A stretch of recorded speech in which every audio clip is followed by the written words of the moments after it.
It started as an ordinary shift, a cold, quiet night under a blanket of stars. But as the clock struck midnight, the air turned dense, the kind that clings to your skin. That's when I heard it whispers floating through the cemetery, weaving between the headstones. I was supposed to be alone, but something was watching me. The job had sounded simple enough: keep watch at the old Hollow Creek Cemetery during the night hours. Easy money, or so I thought. The cemetery wasn't exactly well kept. It had been around for over a century, and time had not been kind. Crumbling headstones leaned against one another, the iron gates squealed with rust, and an unshakable sense of sadness hung heavy in the air.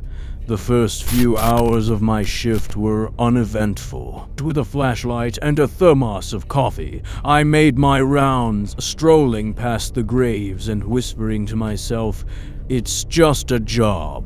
But there's something unnerving about a cemetery at night. The silence isn't peaceful, it's oppressive, broken only by the occasional howl of a distant dog or the rustle of leaves. By 11:45 p.m., I was already counting down the hours to sunrise. That's when it began. It started with the faint sound of footsteps. At first, I thought it was an animal, a stray dog, or maybe a raccoon. But as I scanned the graves with my flashlight, I saw nothing. Just shadows that seemed to shift whenever I wasn't looking directly at them. Then came the whispers. They were faint at first, like a breeze carrying voices from far away. But the longer I stood still, the louder they grew. A shiver ran down my spine as I strained to listen. The words were unintelligible, but they carried a tone of desperation. "Who's there?"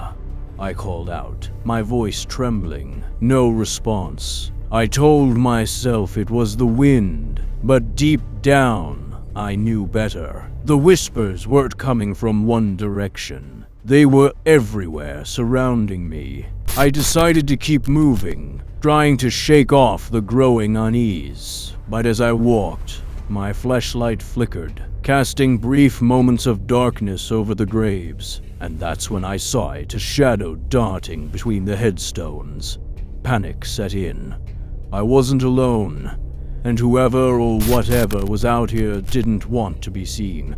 I gripped my flashlight tighter and quickened my pace, heading toward the cemetery's maintenance shed. Just as I reached the shed, the air turned icy. My breath came out in visible puffs, and the whispers grew louder. This time they were clearer. "Leave, before it's too late." Slowly, I turned around, my flashlight trembling in my hands.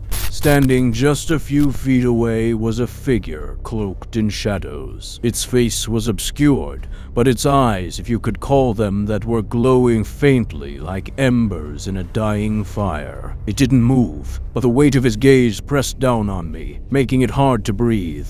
I stumbled backward, slamming the shed door shut behind me. I fumbled for my radio to call for help, but the static was deafening, drowning out any chance of communication. The shed offered little comfort. The whispers had followed me inside, swirling around me like a sinister chant. My flashlight began to flicker again, and in the brief moments of light, I saw something horrifying. Handprints forming on the fogged-up windows. They weren't human. Each print had elongated fingers, and they seemed to be pressing harder against the glass, as if trying to break through. The whispers turned to guttural growls, and the temperature dropped even further. I grabbed the nearest thing I could find, a rusted crowbar, and prepared myself for whatever was coming.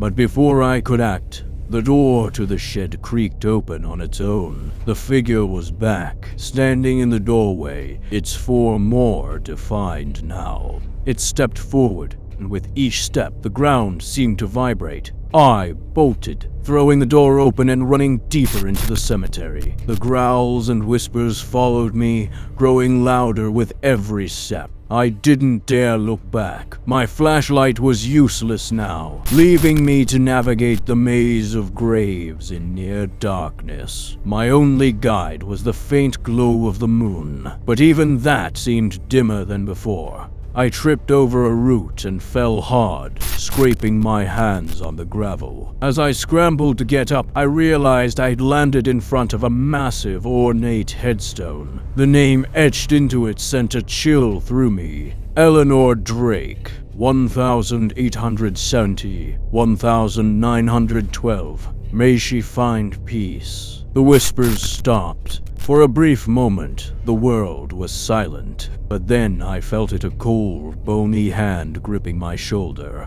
I turned slowly, and there she was. Eleanor Drake, or what was left of her. Her hollow eyes stared into mine, and her mouth twisted into a grotesque smile. "You shouldn't have come here," she hissed, her voice a mix of agony and anger. Before I could react, the ground beneath me began to give way. It felt like being swallowed alive.